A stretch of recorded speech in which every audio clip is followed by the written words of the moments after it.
In the NBA, there's only a small handful of teams contending for a championship. These teams usually have multiple stars, a system that works, and the players are confident that they could win. Realistically, this small handful of teams are the only ones who have a legitimate shot at winning the championship.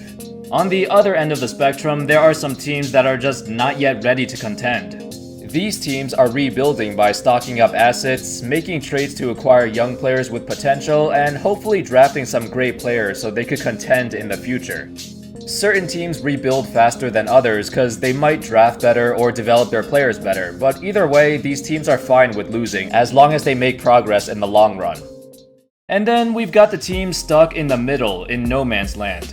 How's it going, fellas? My name's Andy, and today we're going to talk about the teams that are not good enough to contend for a title, but they're also not bad enough to tank because they have too much talent.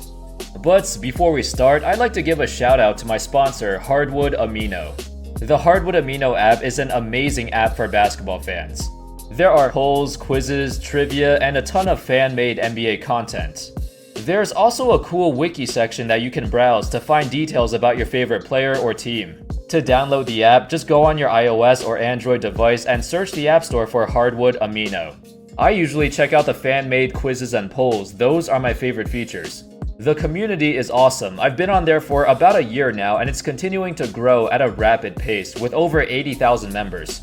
I hope you guys check it out. I'm sure you'll love it. I've partnered with them before to do a couple of Q&As on there as well, so you can follow me at Andy Hoops. Alright, back to the video. These teams are in a very tight bind when it comes to their salary situation. They're over the cap for the foreseeable future with very little room to improve the team. In my opinion, this is the worst position any team could be in. Let's start with the Charlotte Hornets. For the past two seasons, they finished with a 36-46 record, missing the playoffs by a few games. For the 2018-19 season, they have nearly $120 million in guaranteed contracts, so they don't have any room to sign free agents.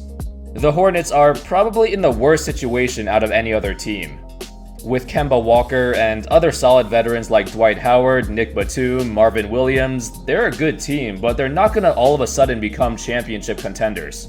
And none of them are going to improve anymore. Well, besides Kemba, maybe, but it's not going to be enough. So how did they become this mediocre team that's well over the salary cap? It was mainly because they gave near-max contracts to players who are just good starters. Batum and Dwight are both making $24 million a year, which is crazy. Additionally, the players they drafted in recent years haven't become anything more than role players. Frank Kaminsky, Cody Zeller, Michael Kidd-Gilchrist, none of them became game changers.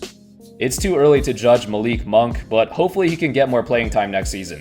However, because the Hornets are still a decent team with Kemba leading the way, they're never going to be bad enough to get a top draft pick.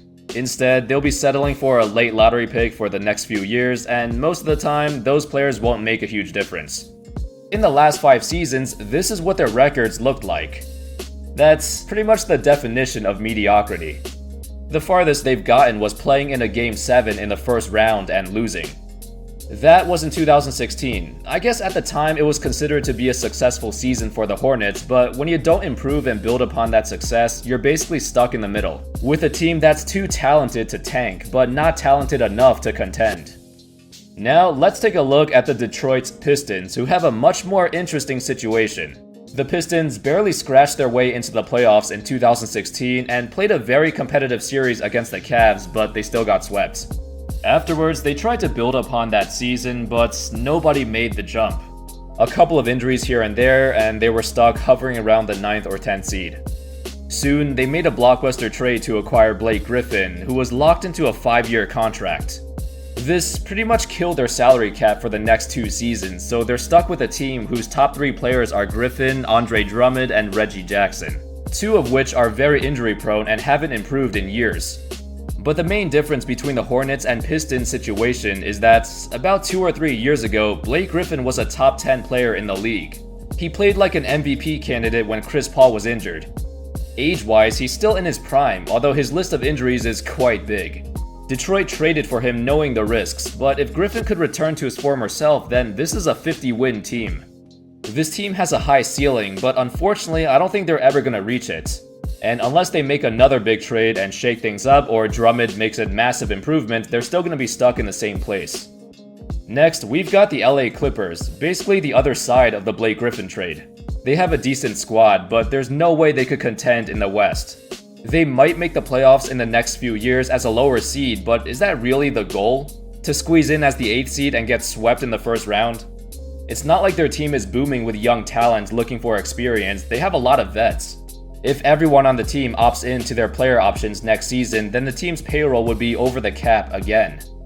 The thing with the Clippers is that this was not supposed to be the way their season ended. Remember how we thought after they lost Chris Paul, they'd be just as good as before? Their starting lineup was supposed to be Patrick Beverley, Milos Teodosic, Danilo Gallinari, Blake Griffin, and DeAndre Jordan.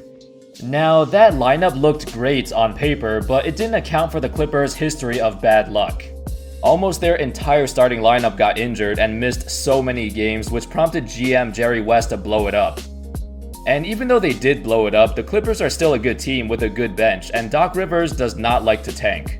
They do have a significant amount of cap space in the summer of 2019, but it all depends on how they use it. I actually think their future is very bright because of Jerry West alone. He's arguably the best GM in the league, but right now though, they're kinda stuck. And finally, we got a sleeper pick, the Portland Trailblazers. I do realize they've been making the playoffs, but their situation is not great. Mainly because they threw big contracts at mediocre players. Evan Turner is making $18 million a year, and he's statistically one of the worst players in the NBA. Myers Leonard is making over $10 million a year, and he barely gets to play. Mo Harkless is making $11 million, and he's an okay player, but you don't want to be paying Mo Harkless that much. The key to winning a championship is not to overpay role players. They were also paying Allen Crabbe $18 million a year, but then they gave him away to Brooklyn to save money. All of these ridiculous contracts were signed in the summer of 2016, where teams were giving out crazy contracts everywhere, and the Blazers were just too trigger happy. Needless to say, this put them in a terrible situation. None of their role players are making the jump either. They've basically been the same for years. Besides a drastic improvement from McCollum or Lillard or a major trade, they're going to be stuck where they are. A perennial playoff team that'll face an early exit every year.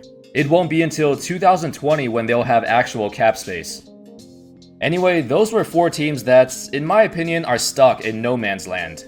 Honorable mention to the Miami Heat, who's basically riding out Dwayne Wade's final years, but they're well coached and a well-run organization, so I think they'll be fine in the next few years. A lot of people wonder, why don't they just blow it up and tank? If they suck for a couple of years, they can get some good prospects in the draft. Well, the first problem is that the NBA will be reforming the lottery system by the 2019 draft, spreading out the chances a bit more so blatant tanking will be less effective. The second issue is with money.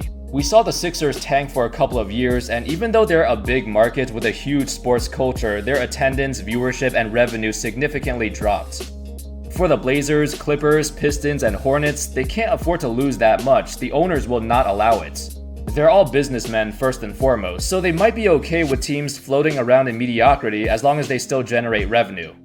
And the third issue is that sometimes rebuilding doesn't work out. I mean, look at the Kings. They've been rebuilding for over a decade and still haven't gotten anywhere. In the middle of all that losing, there were a couple of times when they almost got relocated because Sacramento wasn't profitable. It's risky to rebuild because you never know when it's going to be over. At the end of the day, being stuck in the middle is better than being stuck at the bottom. And that's all, folks. I hope you enjoyed that video. Let me know your thoughts on the 4 teams I mentioned. Do you think any of them should blow it up, or should they keep trying to make a push? And what about the Raptors? They fired Dwayne Casey, but I don't think it's fair to say they're stuck in no man's land. They're just stuck in LeBron's land. Anyway, thank you all so much for watching, and I'll see you next time. Peace.